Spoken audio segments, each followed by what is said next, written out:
오늘은 추수감사주일입니다.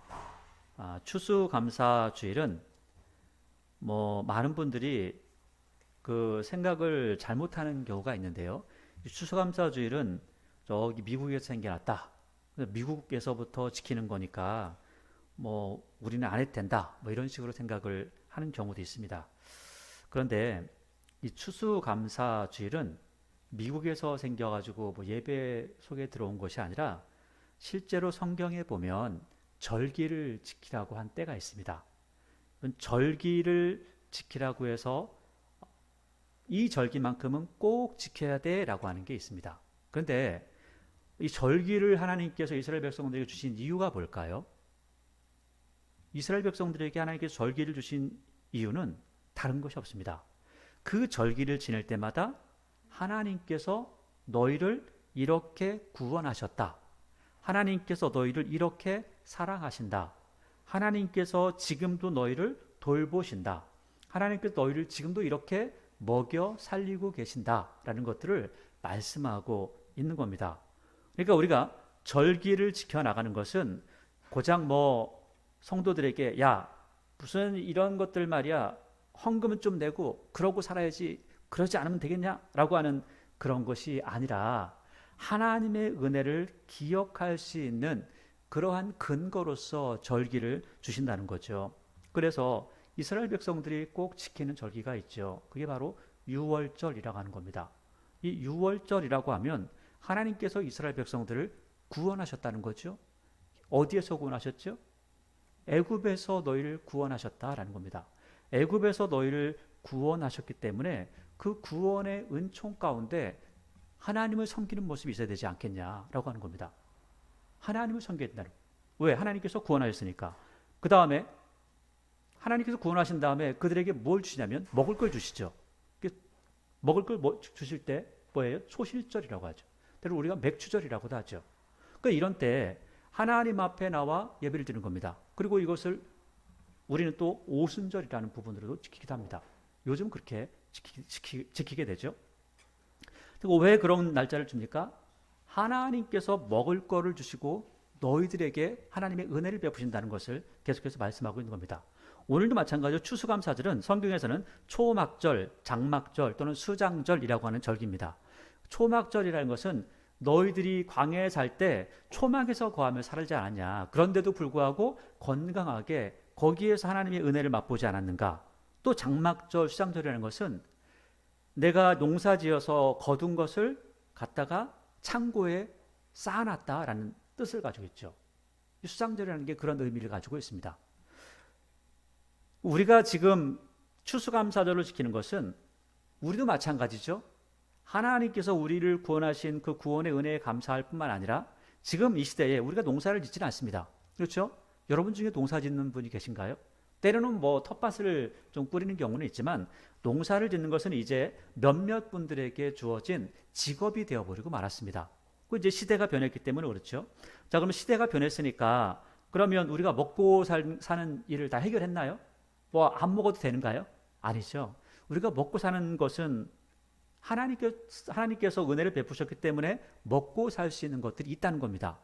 지금 우리나라는 먹을 것이 넘쳐서 먹을 것이 오히려 쓰레기로 나가는 경우가 많지만 세계적으로 먹을 것이 없어서 굶어 죽는 사람이 너무나 많습니다. 이렇게 많은데도 불구하고 지금 우리가 살고 있는 이 나라에서는 먹고 사는 문제 없이 건강하게 살 수 있잖아요. 자, 그것을 돌아보면서 하나님께서 우리를 돌보심이 얼마나 감사한가. 이 감사의 절기를 지키면서 하나님을 기억하는 절기입니다. 이 바로 추수감사절이라고 하는 것이고요. 이것은 미국에서 시작한 것이 아니라 어디에서부터 이야기한다고요? 성경에서 우리에게 이야기하고 있죠. 자, 그럼 성경에서 이야기하는 그 의미가 뭐라고요? 하나님께서 지금 너희를 먹여 살리신다는 겁니다. 그러니까 하나님 믿는 그 믿음 안에 살아갈 것을 다시 한번 우리에게 강조하고 말씀하시는 절기. 그리고 그것을 기록했으니까 기록한 것을 읽고 행하면서 기억하라는 겁니다. 기억하면요, 끝까지 그 은혜를 가지고 살아갑니다. 마찬가지죠. 자녀가 부모님의 은혜를 기억하면 그 은혜를 기억하면서 한 가지 한 가지 효를 행할 수 있지요. 기억하지 못하면요, 아무것도 행하지 않습니다. 이것처럼 하나님을 기억하는 마음이 우리 안에 있어야 되지 않느냐. 그래서 하나님께서 우리에게 주신 절기, 이스라엘 백성들에게 주신 절기인데 지금 우리도 볼 때 꼭 지켜가야 될 절기다라고 하는 겁니다. 자, 또 마찬가지로 조금 더 생각해 보면 성경에서는 성탄절이 있을까요? 성탄절을 지키라고 할까요? 그렇지 않습니다. 근데 우리는 왜 성탄절을 굳이 날짜를 찾아서 성탄절을 행하고 있을까요? 그것도 우리가 기념하는 겁니다. 왜? 다른 날도 다 기념하는데 어떻게 예수님께서 오신 날을 우리가 기념하지 않을 수 있을까 해서 하는 거죠. 물론 예수님께서 오신 날이라고 12월 25일 날이라는 날짜가 꼭 맞다. 이건 보장을 못합니다. 이건 보장을 못합니다. 왜? 실질적으로 예수님께서 오신 날짜를 따져보면 그 날짜가 아닌 것 같은 생각이 듭니다. 그런데도 불구하고 왜 그럼 그날을 정해서 왜 예수님께서 오셨다고 우리는 그렇게 절기를 지키고 있느냐? 첫째는 예수님께서 오신 날을, 예수님께서 죽으신 날, 예수님께서 부활하신 날, 예수님께서 승천하신 날, 이걸 다 우리가 절기로 지키고 있는데 예수님께서 오신 날이 우리에게 얼마나 기쁜 날인가라고 해서 12월 25일을 하는데 왜 12월 25일로 그럼 성탄절을 정했을까라는 겁니다. 왜냐하면 예수님께서 오신 날을 정확하게 알지 못하거든요. 왜 그 날을 정했을까라는 거죠. 그 당시에 이것을 절기로 정할 당시에 많은 사람들이 가지고 있는 마음이 있었습니다. 그 마음이 뭐냐면 우리가 가지고 있는 마음하고 똑같아요. 우리가 1월 1일 되면, 정초가 되면 뭐 하죠? 제사를 드리죠. 왜? 누구한테요? 조상님께 제사를 드리죠. 조상님이 이 자리에 와서 함께 먹고 마실 겁니다라는 그런 확신이, 그런 믿음이 있기 때문에 그렇습니다. 그래서 우리는 그날 모여서 함께 제사를 드리고 함께 모여서 이야기하죠. 근데 제가 늘 말씀드리지만 그 자리에 조상님이 올 수 있어요? 없어요? 오지 못합니다. 그런데 그것을 행하지 않으니까, 그것을 하지 않으니까 믿는 분들은 어때요? 마음이. 남들은 다 하는데 나 안 하니까 마음이 참 허전하죠. 이런 마음이 있습니다. 자, 그때 우리가 함께 예배드리고 하나님 앞에 또 몸 가족이 모여서 화목한 모습을 보여주는 겁니다. 이것처럼 이 당시에 12월 25일 날이 이방신이 새롭게 태어난다, 새롭게 살아난다, 부활한다라고 하는 그런 그들의 믿음이 있었습니다. 그래서 그들이 다 그렇게 절기를 지키는 거죠.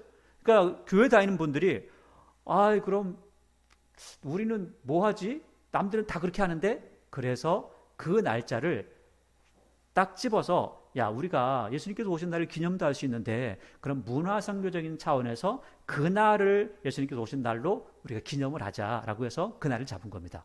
그래서 12월 25일 날을 예수님께서 오신 날로 함께 축하하고 또 축복하고 또 함께 나누는 그런 날이기도 한 거죠. 물론 이 추수감사주일도 그 성경에서 그 말씀하고 있는 수장절하고는 날짜가 다릅니다. 왜냐하면 우리나라하고 그 나라하고 시간이 다르기 때문에 그래요. 그 나라의 그 날씨하고 기후하고 우리나라하고 기후하고 다르기 때문에 그렇습니다. 그래서 그렇다는 것을 기억하시면 다른 사람들이 와가지고 뭐 추수감사절이 말이야, 뭐 성탄절이 말이야 이렇게 해도 아무 문제가 없겠죠. 우리가 다 알고 있으니까.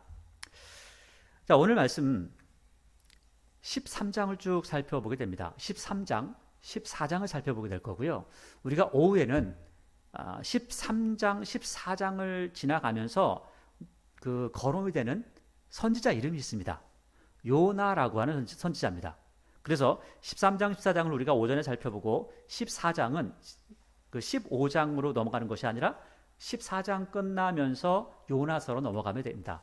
그 요나서뿐만 아니라 아모스서도 가게 되고 뭐 호세아서도 보게 될 거고 계속해서 보게 될 겁니다. 왜냐하면 그 시대에, 바로 이 시대에 나왔던 그리고 외쳤던 선지자들이기 때문에 그렇습니다. 그래서 여러분 오늘 말씀을 보시면서 그러면 왜 이 시대가 지나면서 왜 선지자들이 이렇게 많이 나왔지라는 것들을 보셔야 돼요. 그래서 오늘 말씀이 중요한 이유는 달리 중요한 게 아닙니다. 선지자들이 그 뒤에 계속해서 나오기 때문에 왜 지금 이 말씀 뒤에 선지자들이 나오지? 그전에는 그냥 이 중간중간에 선지자들이 한 번씩 나왔는데 왜 그 다음에는 선지자 이름은 안 나오는데 그 뒤에 계속해서 그런 사람들이 사역을 했다고 할까? 그것을 알기 위해서는 오늘 말씀을 잘 살펴보아야 합니다. 13장 1절을 보니까 유다의 왕 아하시아의 아들 요아스의 제23년에 자, 12장 마지막 절까지 보니까 요아스는 벌써 죽었습니다. 죽었는데 지금 북왕국을 다시 한번 이야기하려고 하니까 죽은 사람이 살아있을 때 이 사람이 왕이 됐어, 이걸 이야기하는 겁니다. 그래서 23년에 예후의 아들 여호아하스가 사마리아에서 이스라엘 왕이 되어 17년간 다스리며, 자, 예후의 아들인데 예후의 아들 여호아하스라고 하는 사람이 다스립니다. 자, 다스린 것까지는 좋은데 그 뒤에 보니까 2절이죠. 여호와 보시기에 뭘 했어요? 악을 행했다는 거예요. 여호아하스라고 하는 이 이름이 뭐냐면 여호와께서 붙잡으셨다라는 뜻을 가지고 있습니다. 그러니까 여호와께서 붙잡으셨다라는 이름은 가지고 있어요. 그러니까 요즘으로 이야기하면 요즘 아이들 이름을 이렇게 짓잖아요. 하람이, 예람이 이런 식으로 많이 짓죠. 그러니까 하람이는 뭐예요? 하나님의 사람. 예람이는요? 예수님의 사랑. 예은이는요? 예수님의 은혜. 이렇게 짓는다는 거예요. 그런데 하람이라고 지었는데 이 사람이 저쪽 절에 가가지고 108배를 하고 있는 거예요. 그럼 되겠어요? 하나님의 사람이라고 했는데 절에 가가지고 108배를 하면 안 되는 거죠. 왜? 이름의 뜻하고 실제로 행하는 거하고 완전히 다르잖아요. 잘못하고 있잖아요. 근데 이 사람이 여기 여호와스라고 하는 이름 자체는 여호와께서 붙잡으셨다, 하나님께서 붙잡아 주셨어 라고 했는데 실제로 이 사람이 붙잡고 있는 존재는 누구예요? 베델과 단에 있는 금송아지를 붙잡고 있다는 거죠. 자, 그러면 이런 것을 요즘은 어떻게 이야기하냐면 구조적인 악이라고 합니다. 구조의 악이라고 그래요. 이 구조의 악이라는 게 뭐냐면 북이스라엘이라는 나라가 처음에 세워질 때부터 이렇게 하지 않으면 안 되는 상황을 만들어 놓고 세웠다는 거예요. 이게 구조악입니다. 여러분, 그래서 이 나라도 마찬가지예요. 나라도 처음부터 그렇게 하지 않으면 안 되게끔 만들어가는 거, 좋은 것을 그렇게 하면요 정말 좋은 나라가 됩니다. 그런데 나쁜 것을 그렇게 만들어 놓으면 나쁜 나라가 되는 거죠. 그래서 저 어릴 때부터 쭉 들어왔던 게 뭐냐면 북유럽에서는 이게 있다. 요람에서 무덤까지 누가 책임져요? 나라가 책임지는 거죠. 그래서 요람에서 무덤까지 누가 책임져요? 나라에서 책임집니다. 그러니까 삶이 어떻지요? 삶이 퍽퍽하지 않아요. 힘들지 않아요. 왜? 나라에서 책임져 주니까. 그러니까 이런 구조가 있으니까 그 사람들의 삶의 만족도가 굉장히 높아지는 거죠. 왜냐하면 먹고 사는 거 걱정하지 않고요. 죽어도 다 장례는 다 치러준다. 아무 문제 없어 라고 하는 그런 마음들이 있는 거죠. 그런 확신이 있는 겁니다. 자, 근데 우리나라는요, 그러한 것들이 없으니까 연세 드신 분들이 이제는 너무너무 힘든 삶을 살아가고 고통 가운데 살아가죠. 그래서 이런 구조를 점점 좋은 구조로 만들어가자라고 지금 법안들을 많이 내고 이야기를 하고 있죠. 그러니까 이런 것들을 나라가 만들어 가야 하는 겁니다. 근데 여기 보니까 북이스라엘이라는 나라는 애초에 나라를 세울 때 어떻게 세웠냐면 하나님을 섬기게끔 한 것이 아니라 다른 신을 섬기게끔 그 나라를 만들었다는 거예요. 그래서 그 나라를 만들 때 어떤 신을 섬기냐? 금송아지를 만들어 놓고 금송아지한테 제사를 드리게끔 그 나라를 만들어 놨습니다. 구조적으로 그렇게 했다는 거예요. 이 구조를 누군가는 나와서 깨트려야 되는데 깨트린 사람이 아무도 없습니다. 우리나라도 마찬가지죠. 요람에서 무덤까지라고 하는 이 북유럽에서 이야기하는 이 사회보장 제도에 대해서 우리나라도 깨지 못하잖아요, 지금까지. 그런데 누군가는 나와서 깨야 되겠죠. 그리고 국민 모두가 함께 행복한 나라를 만들어가는 그러한 지도자가 나와야 될 겁니다. 누군가는 깨야 되겠죠. 그러한 사람을 우리가 생각하고 보고 선택을 해야 될 겁니다. 그게 우리가 마땅히 생각할 부분이고 분별할 부분이라는 거죠. 자, 여기 보니까 이 구조적인 악 가운데 이 사람도 갇혔어요. 구조적인 악이 있으면 어쩔 수 없이 그쪽으로 갈 수밖에 없습니다. 결단력 있게 빠져나오지 않으면 망할 수밖에 없습니다. 여러분, 그래서 한 집안에도 이 우리 집안은 불교야 라고 하는 이런 마음을 가지고 가는 집안에서는요, 그 구조의 악을 빠져나오기가 쉽지 않습니다. 그거 빠져나오려면 진짜 옛날 어르신들의 맨날 간증했던 것처럼 나 엄청 의도 터지고 했어. 나 엄청 고통 가운데 있어. 나 재산 다 뺏기고 나왔어. 이런 식이 돼야 되는 거죠. 왜? 그거 하나를 깨트리는 게 그만큼 어렵다는 겁니다. 자, 그런데 구조의 악을 깨트리지 못하죠. 북이스라엘은 끝까지 못 깨트립니다. 끝까지. 3절에 여호와께서 이스라엘에게 노하셨죠. 자, 보세요. 노한다는 것은 관심이 있다는 거예요? 없다는 거예요? 관심이 있다는 겁니다. 여러분, 화를 내지 않는 것은 관심이 없는 겁니다. 여러분, 지나가다가 어떤 사람들이 나하고 아무 상관없는 사람이 이상한 짓을 해요. 자, 그러면 그걸 보고 막 화를 냅니까? 저 정신 나간 사람 있네? 그리고 지나가 버리는 거예요. 그런데 내 아들이 거기서 그 짓을 하고 있어요. 그럼 어떡해요? 화를 내죠. 왜? 내 아들이니까. 관심이 있으니까. 그 여기에서 왜 하나님께서 노하셨을까요? 관심이 없으면 가만 놔두면 됩니다. 왜? 관심이 있으니까. 아직까지도 좀 너희들이 돌아왔으면 좋겠어 라고 하는 거죠. 여호와께서 이스라엘에게 노하사 늘 아람 왕 하사엘의 손과 그의 아들 베나단의 손에 넘기셨더니 놀랍게도요, 하나님께서 관심이 있으니까 매를 통해서 때리기 시작하더라는 거예요. 관심이 없으면 매를 댈 필요가 없는데 관심이 있으니까 매를 대고 때리더라는 겁니다. 때로는 우리의 삶 가운데 하나님의 관심이 있기 때문에 이러한 일들이 벌어지는 것들이 있다는 거예요. 모든 것들이 그렇지는 않습니다. 그러나 그러한 상황들이 있다는 거예요. 지금 이스라엘은 그런 상황들이라는 겁니다. 그래서 성경은 뭐라고 하냐면 이렇게 말씀하고 있어요. 의롭게 행하면서 우리가 고난을 받는 것은 하나님께서 보시기에 정말 안타까워하고 하나님께서 기뻐하시는 일이지만 우리가 맞을 짓 하면서 맞는 것은 그게 뭘 자랑이냐. 그건 자랑할 것도 없다. 하나님 앞에 내놓을 것도 없다. 이렇게 말씀을 하고 있습니다. 여기 보니까 하나님께서 징계하신다는 거예요. 하나님의 관심이 있다는 겁니다. 4절에 아람 왕이 이스라엘을 학대함으로 이것도요, 관심이 있어서 하나님께서 이렇게 하신다는 거예요. 이해가 안 되세요? 아니에요.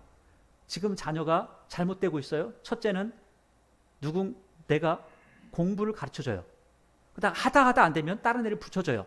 하다 안 되면은 얘는 놔두고 다른 애를 해줘요. 왜? 우리 엄마가 왜 나는 안 해주고 쟤한테 해주는 거야? 그럼 내가 엄마 사랑을 받으려면 이걸 해야 되겠네? 그러면서 온다는 거예요. 이런 하나님의 방법들이 굉장히 다양하게 쓰여지는 것을 볼 수가 있습니다. 그것을 실제로 나중에 사도 바울이 발견을 하고 나서 하나님의 지혜가 엄청나게 대단하다. 로마서 11장에서 말씀하고 있습니다. 자, 그래서 4절에 아람 왕이 이스라엘을 학대함으로 여호와스가 여호와께 간구하매 여호와께서 들으셨으니 이는 그들이 학대받음을 보셨어요. 왜? 하나님께서 다 보고 알고 계시거든요. 그러니까 5절에 여호와께서 이에 누구를 보내셨어요? 구원자를 이스라엘에게 주심에. 여러분, 구원자, 이거 참 할 말이 많습니다. 이 이야기를 보면서 신천지나 이단들이요, 여기 구원자가 있지 않냐? 여기 이 시대에도 구원자가 있었다. 그러니까 이 시대의 구원자는 이 사람이었고, 또 지금 예수님께서 오실 때는 예수님이 구원자였고, 지금은 이만희가 구원자다. 이렇게 하거든요. 아니에요. 이 구원자는 그 당시 상황을 정리하는 지도자가 있었다는 거예요. 그걸 참 몰라요, 사람들이. 그래서 이단들이 자꾸 말 한마디를 가지고 말도 안 되는 소리를 하면서 사람들을 꼬셔냅니다. 여러분, 이건 여기에서 이야기하는 것은 예수님 같은 구원자가 아니에요. 그 나라를 회복시키는 구원자, 전쟁에서 이기게 하는 구원자라는 거예요. 근데 완전히 이기지도 못했습니다. 자, 5절 보세요. 여호와께서 이의 구원자를 하나님께서 그를 치시게 했는데 이제는 그를 물러나게 하셨다는 거예요. 구원자를 이스라엘에게 주심에 이스라엘 자손이 아람 사람의 손에서 벗어나 전과 같이 자기 장막에 거하였으나. 자, 나온 건 좋죠. 그런데 하나님 앞에 힘들 때는 나와서 그렇게 말하더니 이제 조금 살만하니까 6절을 보세요. 그들이 이스라엘에게 범죄하게 한 여로보암의 집의 죄에서는 어떻게 해요? 떠났어요? 떠나지 않죠. 이게 구조적인 악이라는 겁니다. 죄를 지을 수밖에 없는 상황이 만들어졌다는 거예요. 그러면 이것을 여호아스가 베델과 단에 있는 것들을 없애버리고 이거 말고 하나님이야 라고 해야 되는데 그걸 왜 놔둔다는 거예요. 그걸 놔둬야 자기의 자리를 지키기가 쉬우니까 그렇다는 거예요. 이걸 구조악이라고 합니다. 근데 그걸 떠나야 되는 거죠. 6절에 그들이 이스라엘에게 범죄한 여로보암의 집의 죄에서 떠나지 아니하고 그 안에서 따라 행하며 뭐 안에서? 여로보암의 집의 죄에서 그대로 했다라고 합니다. 여러분, 그래서 로마서에서 사도 바울은 이렇게 이야기하고 있습니다. 사도 바울은 이렇게 이야기하죠. 그러므로 형제들아, 내가 하나님의 모든 자비하심으로 너희를 권하노니 너희 몸을 하나님이 기뻐하시는 거룩한 산 제물로 드리라. 이는 너희가 드릴 영적 예배니라 하면서 영적 예배를 드려야 돼. 영적 예배라고 하니까 우리의 눈에 보이지 않는 이렇게 생각, 그게 아니에요. 이 영적이라는 것은 합당한 예배를 드리라는 거예요. 그 합당한 예배가 뭐냐면 이거예요. 너희는 이 세대를 본받지 말고, 자, 이 지금 딱 나오죠. 여호와하스가 옛날 조상들의 그 죄를 그대로 따라가죠. 이 세대를 본받지 말라는 거예요. 그 다음에 오직 마음을 새롭게 함으로 거기서 변화를 받아 그래서 나오라는 거예요. 옛날 그 죄 속에 살지 말라는 거죠. 하나님의 선하시고 기뻐하시고 온전하신 뜻이 무엇인지 분별하고 그리고 행하라고 말씀을 하고 있습니다. 여러분, 우리가 살아왔던 우리의 경험들이 다 옳은 것은 아닙니다. 오직 옳은 것은 한 가지밖에 없어요. 뭐죠? 하나님의 말씀이라는 거예요. 지금까지도 수천 년 동안 보고 또 봐도 변치 않는 말씀, 진리라고 하는 겁니다. 자, 6절 다시요. 그들이 이스라엘에게 범죄하게 한 여로보암의 집의 죄에서 떠나지 아니하고 그 안에서 따라 행하며 또 보니까 사마리아에 뭘 두었죠? 아세라 목상도 그냥 두었어요. 보니까 금송아지만 섬긴 것이 아니라 아세라도 섬겼네. 이런 잘못된 부분이 있다는 거죠. 그래서 7절에 아람 왕이 여호와스의 백성을 멸절하여 타작마당에 티끌같이 되게 하고 마병 50명, 군대가요. 마병 50명, 병거 10대, 군대가 이거밖에 없습니다. 한 나라에. 보병 10,000명 외에는 여호와스에게 남겨두지 아니했습니다. 이게 명맥만 유지한 거지 군대라고 할 수도 없죠. 이 사람들 가지고 어떻게 전쟁을 하겠어요? 그러니까 하나님께서 아람 군대를 통해서 철저하게 아주 아무것도 못하게끔 만들어 놓은 겁니다. 그럼에도 불구하고 아람 군대가 더 이상 이들을 힘들게 하지 못하게끔 만드셨다는 거예요. 여러분, 지금 이게요, 하나님께서 사랑함에도 불구하고 지금 상황은 좋게 가고 있어요? 안 좋게 가고 있어요? 안 좋게 가고 있다. 이걸 이야기하고 싶은 겁니다. 왜 그럼 예언자들이 계속해서 이야기할까요? 나중에? 예언자들이 나오는 이유는요, 잘하고 있으면 예언자들이 나올 이유가 없습니다. 여러분 보세요. 집에서 어머니가 자녀들에게 잔소리를 하는 이유가 뭐예요? 잘하고 있으면 잔소리를 할까요? 안 할까요? 안 합니다. 그럼 왜 잔소리하죠? 잘못하고 있으니까. 그렇게 하면 망하니까 하는 겁니다. 그럼 예언자들이 나와서 뭘 할까요? 조금 제가 과하게 이야기해서 잔소리를 하는 겁니다. 그 잔소리가 뭐냐면, 야, 구약에 이러이러한 말씀 있잖아. 너 왜 자꾸 그 말씀을 잊어버리고 살아? 이야기하는 겁니다. 똑같은 얘기 반복합니다. 그게 바로 구약의 예언자들이 나와서 하는 이야기라는 거예요. 예언자들이 많이 나올수록 그러면 그 시대가 좋은 시대일까요? 악한 시대일까요? 악한 시대예요. 그 예언자들이 나오지 않는 시대는 좋은 시대일까요? 악한 시대일까요? 좋은 시대예요. 왜? 잔소리하지 않아도 잘하니까. 그래서 예수님께서 그 말씀하시죠. 야, 우리 아버지께서 말이야, 예언자들을 보내다가 얼마나 말을 안 들으면 그 아들을 보냈냐. 근데 그 아들도 죽이더라? 예수님께서 그 말씀하십니다. 정말 악하다. 그 말씀하고 있죠. 8절입니다. 여호와스의 남은 사적과 행한 모든 일과 그의 업적은 이스라엘 왕 역대지략에 기록되지 아니하였느냐. 그러니까 역사책 봐. 역사책 보면 이 녀석이 지금 얼마나 망할 짓 했는지 알 수 있어. 얘기하는 겁니다. 9절, 여호와스가 그의 조상들과 함께 잠에 사마리아에 장사되고 그의 아들 요아스가 대신하여 왕이 됐습니다. 자, 그런데 여기 요아스라고 하는 왕이 있잖아요. 밑에 10절을 보시면 아주 또 헷갈립니다. 10절 보세요. 유다의 왕 누구요? 요아스의 제 37년에 여호아스의 아들 이름이 또 뭐예요? 요아스예요. 그러니까 남쪽도 북쪽도 왕 이름이 똑같아요. 이 이름이 헷갈리는 겁니다. 남쪽도 북쪽도 이름이 똑같아요. 그래가지고 이 요아스라고 하는 이름의 뜻은 뭐냐면요, 여호와께서 주셨다라는 뜻을 가지고 있어요. 그 여호와께서 주셨다라고 하면 그러면 하나님께서 주셨으니까 하나님의 뜻대로 살아가는 게 맞겠죠. 근데 그러지 않았다라는 거. 이런 뜻하고는 너무 달라. 이것을 또 뒤에 이야기하죠. 자, 지금 그 북쪽도 남쪽도 왕 이름이 요아스입니다. 똑같습니다. 자, 11절 보세요. 요아스가 왕이 돼가지고요, 여호와께서 보시기에 악을 행하여 이스라엘에게 범죄하게 한 느바세 아들 여로보암의 모든 죄를 떠나지 않았죠. 그럼 이게 뭐였다는 거죠? 지금 망할 짓 하고 있다는 거예요. 똑같이 여로보암의 죄, 그러니까 송아지를 섬기고 있다는 거죠. 자, 19절입니다. 22절입니다. 요아스의 남은 사적과 행한 모든 일과 유다 왕 아마시아와 싸운 그의 업적은 이스라엘 왕 역대지력에 기록되지 않은 역사책을 봐라. 여러분, 그래서 교회 다니는 사람들은요, 역사를 알아야 됩니다. 성경 역사뿐만 아니고요, 우리나라 역사를 알아야 됩니다. 왜? 우리나라 역사를 보면 지금 우리가 하고 있는 행동들이 옛날 역사 속에서 잘못했던 것들 그대로 답습하는 게 많습니다. 그러면은 지금 상황에 옛날 책을 보면서 야, 우리 이때 이러다 망했는데 이러지 말자라고 하는 이야기가 나올 수 있는 거죠. 그래서 이 역사를 공부해야 되는 겁니다. 역사책 좀 봐라 하는 겁니다. 13절, 요아스가 그의 주상들과 함께 잠에 이스라엘 왕들이 들과 함께 사마리아 장사되고 여로보암이 그 자리에 앉으니라. 그러니까 그 아들 여로보암이 왕이 됐는데 14절은요, 그러면 여로보암 때 일을 이야기하는 게 아닙니다. 14절은 엘리사가 죽을 병에 들매 이스라엘 왕 누가? 요아스. 아직 벌써 죽은 사람이 다시 한번 이야기돼요. 그러니까 이 이야기는 뭐냐면 요아스 때 이런 일도 있었다라고 하면서 다시 한번 이야기를 해주는 거예요. 근데 여기 보세요. 놀라운 것은 14절에 이런 이야기를 하죠. 엘리사라고 하면 엄청난 능력 있는 선지자 아니었어요? 엄청난 기적을 행했잖아요. 그런데 엘리사가 뭐가 들었어요? 죽을 병이 들었다는 거예요. 놀랍지 않으세요?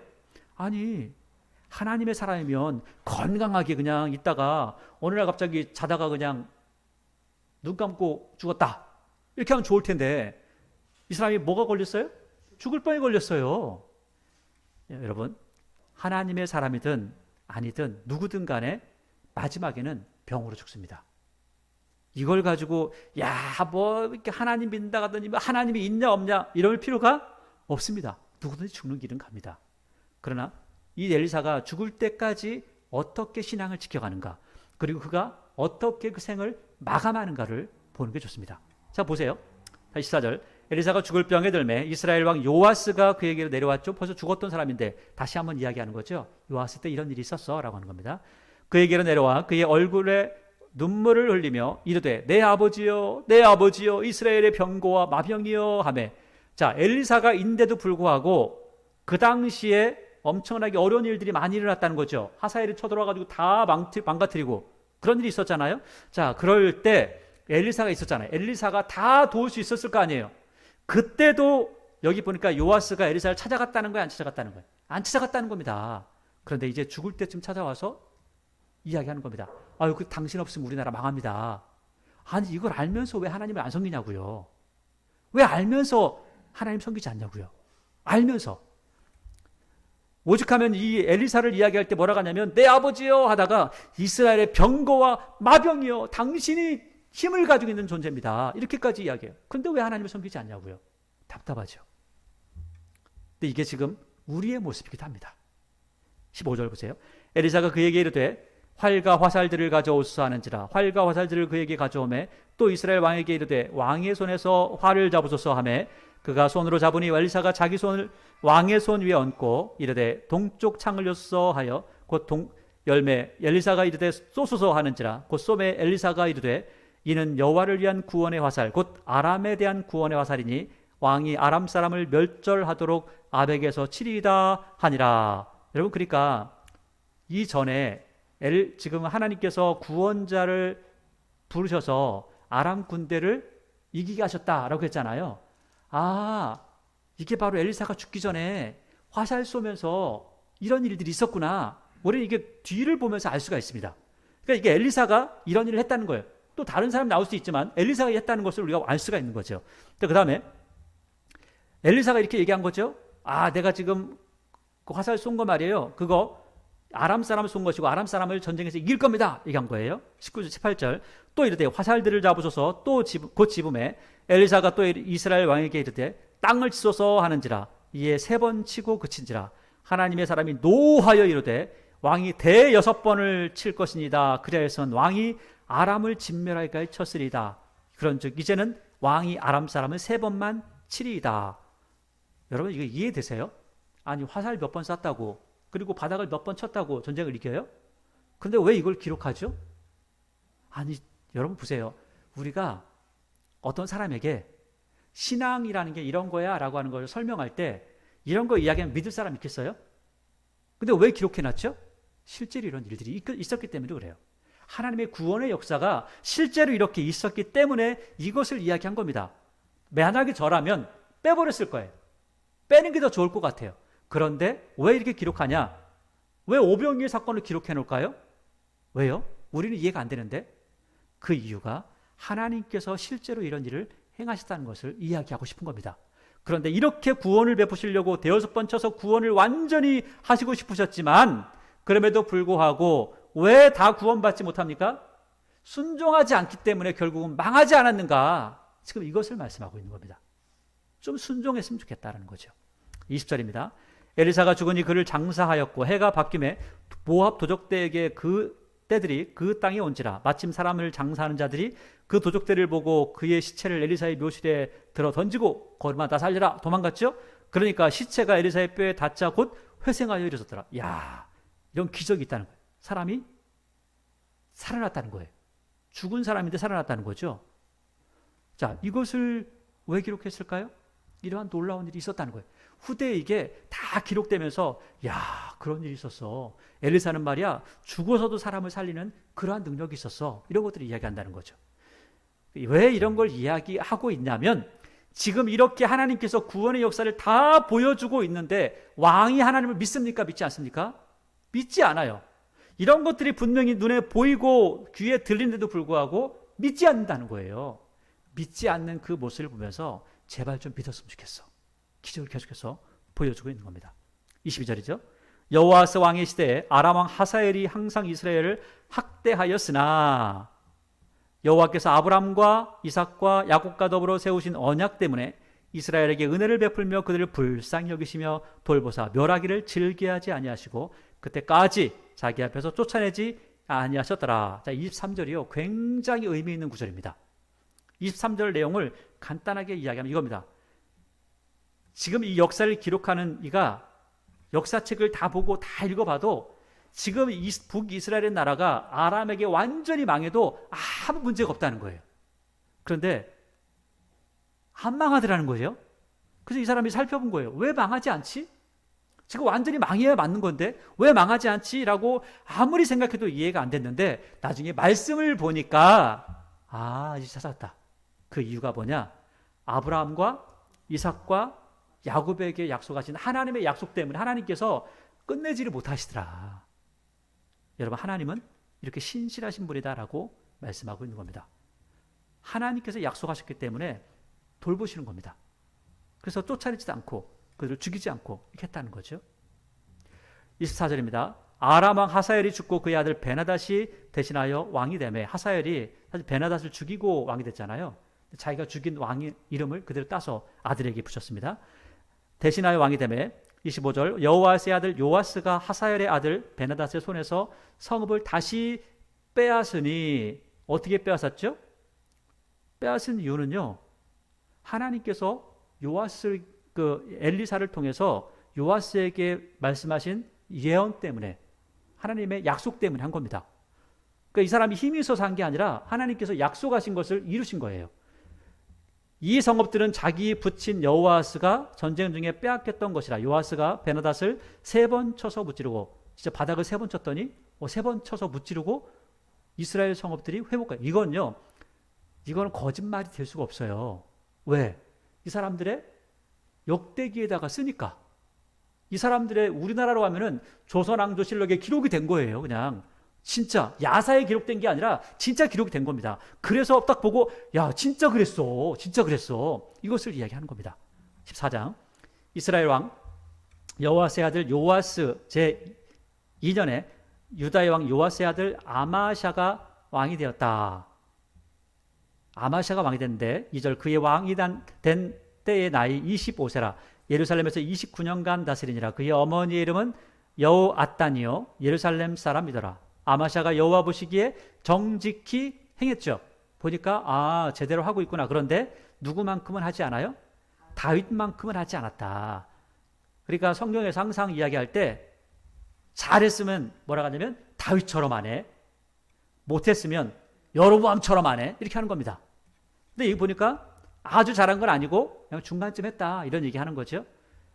자, 4절. 오직 산당들은 제거하지 아니하였으므로 백성이 여전히 산당에서 제사를 드리며 분향하였더라. 그러니까 요즘 산당, 제가 지난주에도 간단하게 말씀드렸지만 산당하면 뭐 완전히 똑같진 않지만 요즘으로 이야기하면 산에 있는 기도원 이렇게 이야기하면 됩니다. 그러니까 바르게 하나님의 말씀을 전하지 못하고 이상하게 하나님의 말씀을 꼬아가는 사람들이 있습니다. 기도원이라고 하는 곳에 때로는 기도원이라고 해서 좋게 하는 곳도 있죠. 근데 그러지 못한 곳도 많이 있더라는 거예요. 근데 이 산당들을 제거하지 않았으므로 백성들이 산당에서 제사를 드릴 때 하나님 앞에 제사를 드리는 건지 바알에게 제사를 드리는 건지 이걸 모르고 하는 사람들이 있다는 거예요. 자, 5절. 나라가 그의 손에 굳게 섬에 그의 부왕을 죽인 신은복들이 죽였으나 그 왕을 죽인 자의 자녀들은 죽이지 아니하였으니 이는 모세 율법책에 기록된 대로 함이라. 곧 여호와의 명령하여 이르시기를 자녀로 말미암아 아버지를 죽이지 말 것이요. 그러니까 이겁니다. 자기가 왕이 돼서 그 아버지가 이 아마샤의 아버지가 그 신하들이 죽여버렸잖아요. 죽임을 당했잖아요. 그러니까 그 신하들을 다 죽이고 자녀들도 죽일 수 있는데 죽이지 않고 신하들만 죽였다. 자녀들은 죽이지 않았다. 이렇게 이야기를 하는 겁니다. 7절. 아마샤가 소금골짜기에 이 소금골짜기를 성경에서는 염곡이라고 합니다. 똑같이 소금골짜기 똑같은 말이죠. 염곡이라고도 해요. 에돔 사람을 10,000명을 죽이고 왜 에돔 사람을 소금골짜기에 죽이냐면 에돔 사람이 염곡에 살아요. 그래서 거기서 죽이는 겁니다. 또 전쟁을 하여 셀라를 취하고 이름을 욕대리라 하였더니 오늘까지 그러하니라. 아마샤가 예후의 손자 여호와스의 아들 이스라엘 왕 요아스에게 사자를 보내 이르되 오라 우리가 서로 대면하자라는 것은 야 우리 한판 붙자 하는 겁니다. 자 이게 조금 우리가 에돔도 이기고 하니까 북이스라엘 좀 싸우면 될 것 같아. 북이스라엘 보니까 말이야 무기도 별로 없고 군대도 별로 없대. 그래서 하는 거죠. 이렇게 하니까 9절. 이스라엘 왕 요아스가 유다의 왕 아마샤에게 사람을 보내 이르되 레바논 가시나무가 레바논 백평목에게 전가를 보내 이르기를 내 딸을 내 아들에게 주어 아내로 삼게 하라 했더니 레바논 짐승이 지나가다가 그 가시나무를 짓밟았느니라. 그러면서 하는 말이 이렇게 하죠. 네가 말이야 에돔을 쳐가지고 이기더니 마음이 교만해가지고 나하고 싸우자 가는데 너 그러다 망해. 이렇게 이야기하는 겁니다. 그러니까 말했는데도 불구하고 11절. 아마샤가 안 듣죠. 아마샤가 듣지 아니하고 이스라엘 왕 요아스가 올라가서 그와 유다의 왕 아마샤가 유다의 베스메스에서 대면하였더니 여기서 전쟁하였더니 이거죠. 유다가 이스라엘 앞에서 패하였다. 완전히 패해서 각기 장막으로 도망한지라. 여러분 교만하면 안 된다라고 하는 것을 이야기하죠. 그리고 북쪽하고 남쪽하고 전쟁하면 안 되죠. 지금 우리로 이야기하면 북한하고 우리나라하고 전쟁하면 안 되죠. 전쟁하면 안 되죠. 이건요. 전쟁하면 할수록 누가 손해죠? 북쪽 남쪽 다 손해입니다. 할 이유가 없는 거죠. 아니 한 가정에 형제가 있어요. 형제끼리 싸우면 안 되죠. 절대 안 되는 거죠. 힘을 합해야 되는 거죠. 그런데 싸워야 된다고 하면 그 사람 잘못된 사람인 겁니다. 힘을 합해야 되는 겁니다. 13절. 이스라엘 왕 요아스가 베스메스에서 아하시아의 손자 요아스의 아들 유다 왕 아마샤를 사로잡혔어요. 아예 잡혀버렸어요. 그러고 나서 예루살렘에서 이르러 예루살렘 성벽을 에브라임 문에서부터 모퉁이 문까지 400규빗을 헐고 또 여호와의 성전과 왕궁 곳간에 있는 금, 은과 모든 기명을 탈취하고 볼모로 사람을 다 잡아가지고 사마리아로 돌아갔습니다. 요아스의 남은 사적과 그의 업적과 또 유다의 왕 아마샤와 싸운 일은 이스라엘 왕 역대지락에 기록되지 아니하였느냐.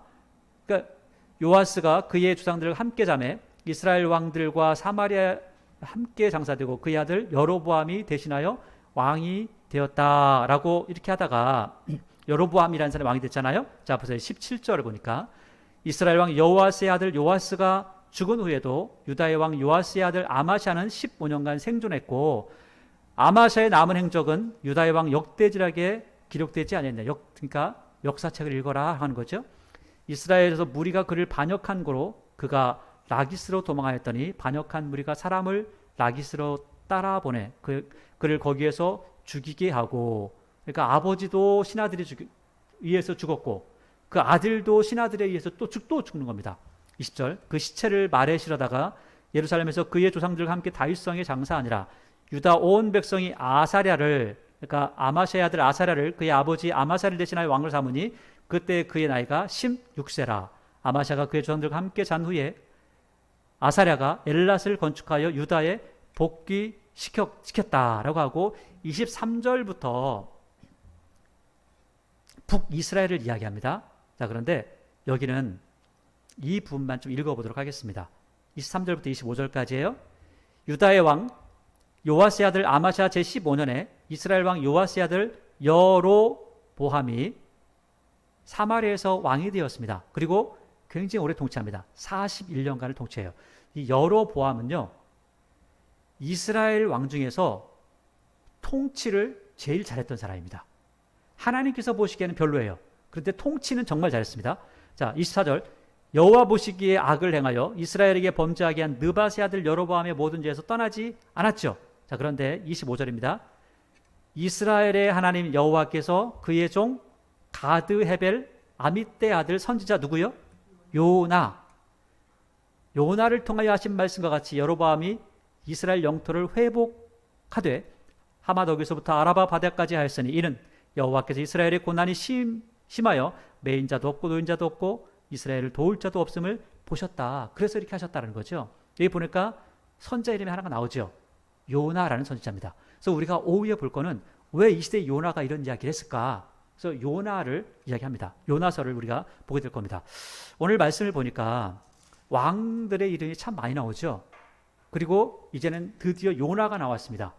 그리고 이 요나 이후에는 아모스, 호세야, 나중에는 이사야 계속해서 볼 겁니다. 왜 그러면 이런 시대 왕들은 많이 나오고 왕들이 통치를 많이 하고 있는데 왜 이때 예언자들이 나오냐는 거예요. 하나님의 말씀을 잘 듣지 않기 때문에, 말을 안 들으면 많은 것을 경험을 하면서도 하나님의 말씀을 듣지 않는 세대이기 때문에, 그러니까 망하니까 자꾸 망하는 길로 가니까 하나님께서 야, 그 길로 가면 망해, 그거 하지 마, 그거 하면 안 돼 라고 하면서 우리가 알아듣기 쉬운 말로 하면 잔소리를 하는 거예요. 그 잔소리를 누구를 통해서 해요? 하나님께서 직접 하시지 못하잖아요. 우리의 귀에 들리지 않잖아요. 누구를 보내서? 예언자를 보내서 잔소리를 하시는 겁니다. 오늘 이 시대는요, 지금 우리가 오전에 봤던 이 시대에는 굉장히 어두운 시대입니다.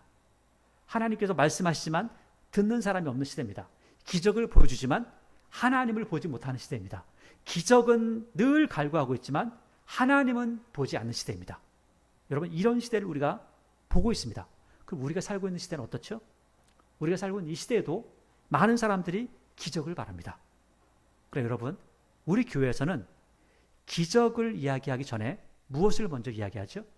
말씀을 이야기합니다. 여러분들은 하나님의 말씀을 들었습니다.